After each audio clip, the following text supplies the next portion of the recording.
Hey guys, welcome to the channel. It's Jack with Stronghold Strength and Conditioning. And today we're going to be finishing our series on how to improve your shoulder health and mobility. But before we get into it, if you're new to the channel, make sure that you hit that subscribe button so that you don't miss out on future content like this. Alright, let's go ahead and dive into it. Alright, how to improve your shoulder health and mobility. That's been our talk over the past few weeks. In our first episode, we looked at thoracic mobility. In our second episode, we looked at how to improve your scapular mobility. And today, we're going to be talking about how to improve the mobility of your joint capsule and protect your joint capsule in movement. So that's right at the glenohumeral joint of the shoulder. And this is where a lot of the movement occurs. In fact, there's actually 7 different movements that we perform from this glenohumeral joint.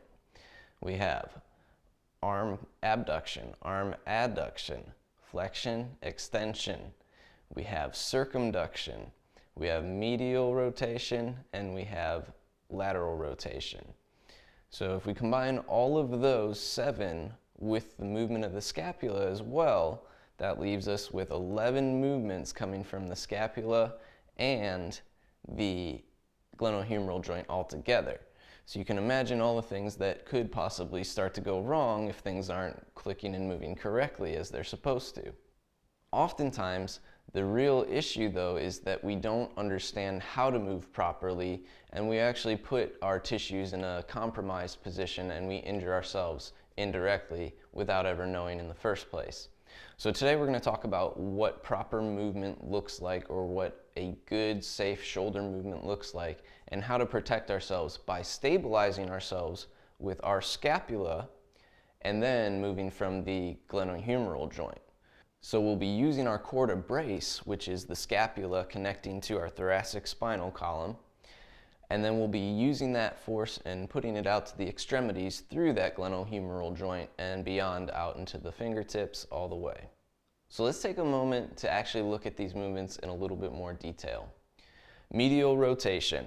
Your arms start at 90 degrees, your fingertips rotate inward toward one another, rotating from the shoulder there, arm parallel to the floor. Lateral rotation, just the opposite of that. So my elbows are at the side, rotating outward. You'll feel a little bit of squeeze at the shoulder, at the armpit, at the upper back there. Okay. Flexion is out front. Extension to the back. Adduction, bringing the arms into the side. Abduction, up, out to the side. And then we of course have circumduction, which is the full range. So that includes an overhead reach as well as to the back and extension. So this starts to change and combine different components of all these movements.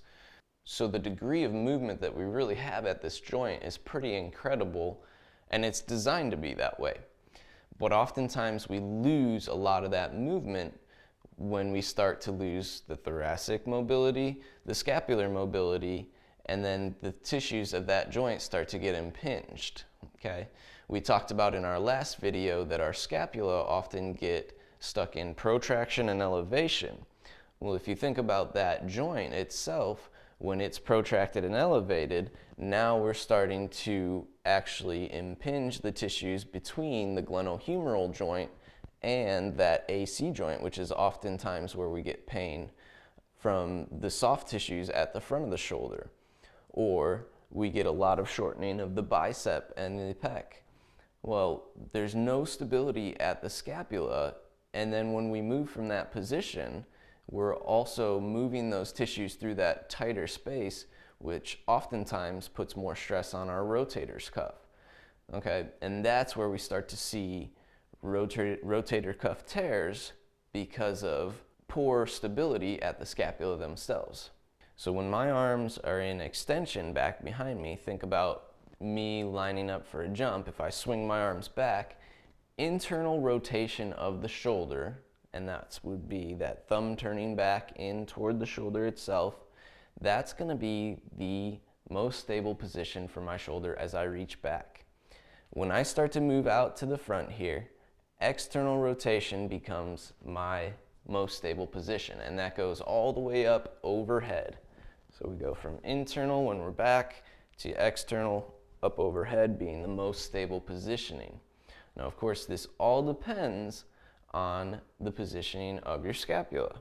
So if your scapula are out of position, not able to retract and depress, then we're going to be putting more pressure on the shoulder, especially on that internal rotation. This is what it would look like. So if I lack internal rotation and my scapula has no stability, my shoulders are going to round when I go to reach to the back, and I'm going to get a high tension on the top side of my shoulder. I'm going to feel a lot of pressure toward the front and a lot of shortening right at the front of the shoulder there.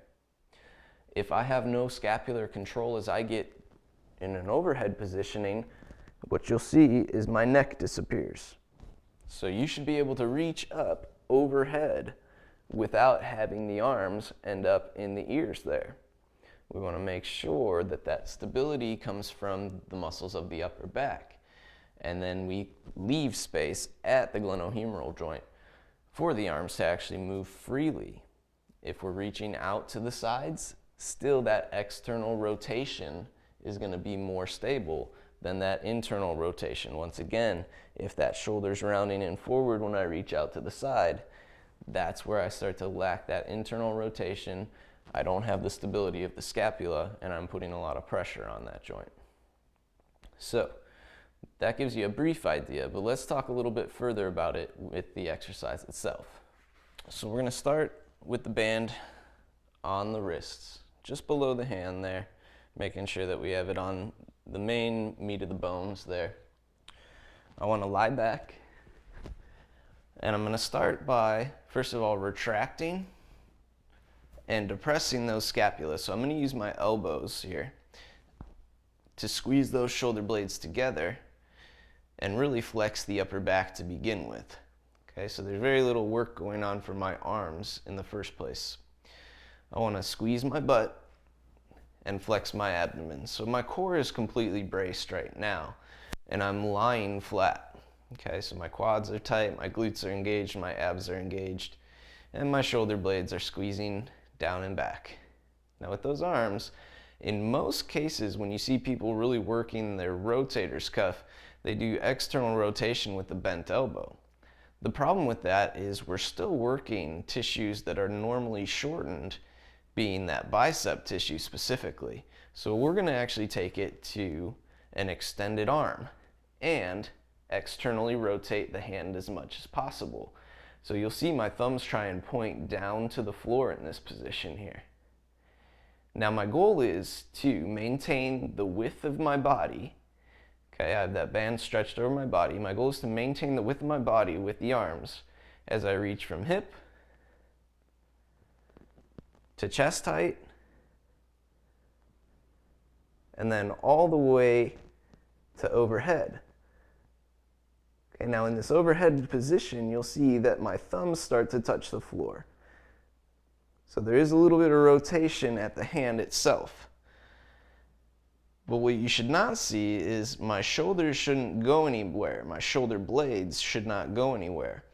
So you shouldn't see me start to shrug at all as that band starts to go overhead. My arms stay as straight as I can keep them. My shoulder blades are hugging the floor the whole time. And I'm just playing with a hip to overhead reach. Now if the movement is too much for you to start by just working on this down low position and building your strength down low. So this is the easiest of all the positions to begin with. Then it gets a little bit harder as we get to chest height. So then you can progress it to just holding at chest height. And then eventually just holding overhead.